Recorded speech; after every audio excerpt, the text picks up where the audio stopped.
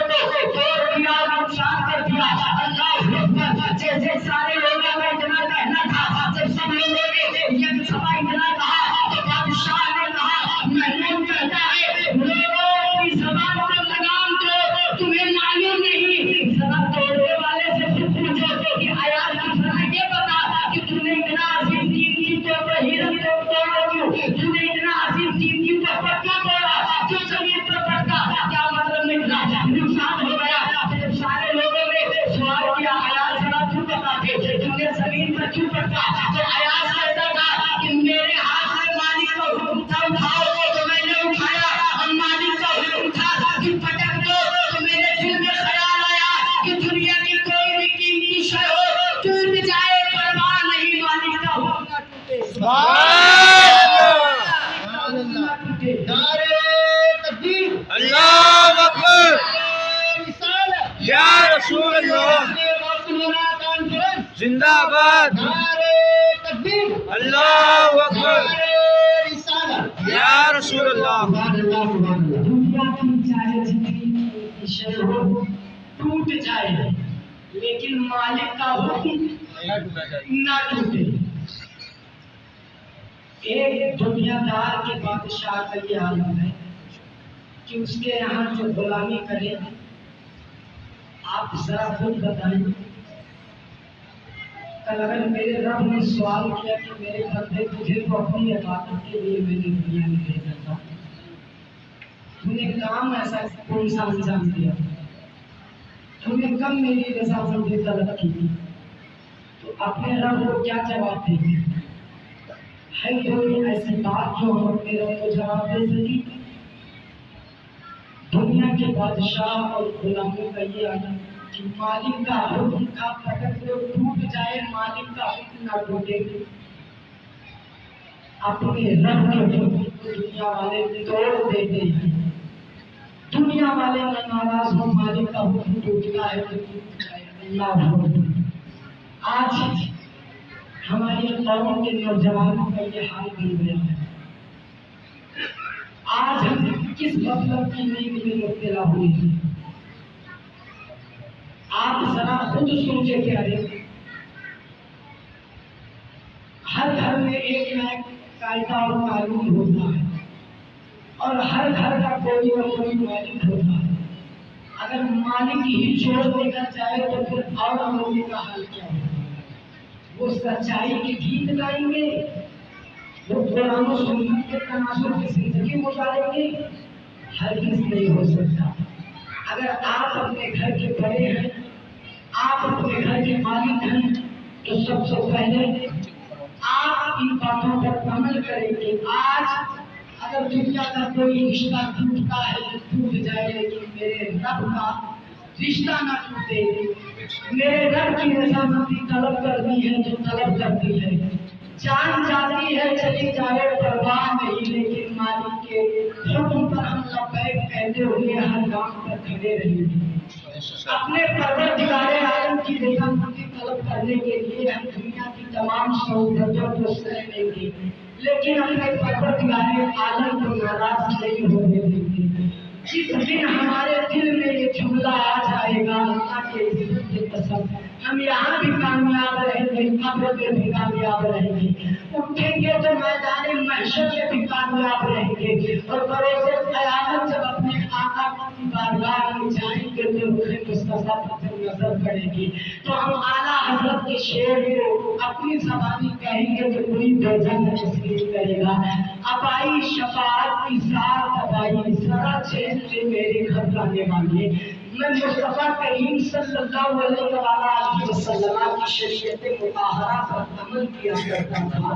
میں دنیا میں تھا تو اپنے رب کی رضا جوئی کے لیے اگر کوئی میرے رب کی شان کے خلاف اپنے زبان کو نکالتا تو ہم اس سے رشتہ اور ناطہ توڑ دیتے، لیکن اپنے مالک حقیقی کی رضامندی کے لیے ہم ہر سہولتوں کو برداشت کر لیتے کہ اگر میرا رب اس سے راضی ہو گیا تو جس دن اس رب راضی ہو جائے گا خدا کی قسم سب راضی ہو جائے گا. جس دن رب راضی ہو جائے گا اس دن سب راضی ہو جائیں گے، لیکن اگر سب راضی ہو جائے تو شاید کہ رب راضی ہو جائے. رب کی رضامندی کو چھوڑ کر کے دنیا والے کو یوں ہی ناراض رہتے ہیں. کسی کو کچھ شکایت، کسی کو کچھ شکایت، کچھ نہ کچھ کمیاں باقی رہتی ہے. آپ اپنے اندر ایک اہم جذبہ پیدا کریں، ایک اہم کارنامہ انجام دیں. اگر آپ اپنے گھر کے قوانین و ضوابط کو سدھارنا چاہتے ہیں، آپ اپنے گھر کے بڑے ہیں تو آپ خود دیکھیں. آپ کو وضو کرنے کا طریقہ نہیں معلوم ہے، آپ کے گاؤں میں اتنی عظیم الشان مسجد ہے، اللہ تبارک و تعالیٰ کا بڑا فضل ہے. اور ایک بات یہ بھی یاد رکھیں کہ آج وہ کتنے خوش نصیب ہیں جنہوں نے اس محفل کا انعقاد کیا. کیوں؟ کیونکہ جہاں ذکر رسول ہو وہاں رحمت کے فرشتوں کا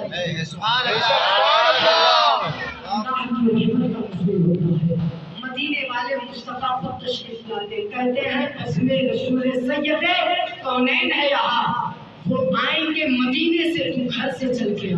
شاید میرے آقا یہی کہیں ہو. یہ اتنی عظیم اور پاک محفل ہوا کرتی ہے کہ اس محفل میں بیٹھے ہوئے مصطفیٰ کے غلاموں کے دل کی تہ سے اگر کوئی جملہ نکلا میرے آقا نے کرم فرما دیا کہ میرا سبحان اللہ فرما دیا کہ میرا کام ہو جائے گا. تو انشاءاللہ العزیز آج سے آپ وعدہ کریں، اگر آپ اپنے گھر کے سب سے بڑے ہیں، آپ کو اگر وضو کرنے کا طریقہ معلوم نہیں، آپ آ کر کے اپنے امام مؤثر کی بارگاہ میں صاحب ادب کو طے کریں. حضور ہمیں یہ بتائیے وضو کرنے کا طریقہ کیا ہے، وضو میں کتنی سنتیں ہیں، وضو کے فرض کتنے ہیں، کس انداز سے وضو کرنا چاہیے، ہمیں شریعت میں کس انداز سے وضو کرنے کی ترغیب فرمائی گئی ہے. ذرا آپ مجھے اس کے اسباب کو پڑھا دیجیے. آپ ادھر آئیے امام سے طلب کیجیے، ادھر جائیے اپنے گھر میں بیٹھ کر کے اپنے بچوں کو درس دیجیے، اپنی بچیوں کو درس دیجیے، اپنی بیٹیوں کو درس دیجیے، اپنی بیویوں کو درس دیجیے، اپنی ماؤں کو درس دیجیے. خدا کی قسم میں کہہ رہا ہوں جس دن آپ نے عہد کر لیا کہ آج کے بعد میں خانہ خدا میں بیٹھ کر کے آج ان باتوں پر ہمیں عمل کرنا ہے، تو میں خود اس بات کو ذمہ داری کے ساتھ کہہ رہا ہوں کہ آپ کی آنے والی نسلیں عشق مصطفیٰ میں تڑپیں گی تو آپ بھی کہو گے یا رسول اللہ میری آنے والی نسلیں تیرے عشق ہی میں مچلے، انہیں نیک تو بنانا مدنی مدینے والا. تکبیر اللہ اکبر رسالت یا رسول اللہ زندہ باد تکبیر یا اکبر. میری آنے والی نسلیں تیرے عشق ہی میں مچلے یا رسول اللہ، انہیں نیک تم بنانا مدنی مدینے والے. نیک کب بنیں گے ہمارے اور آپ کے بچے؟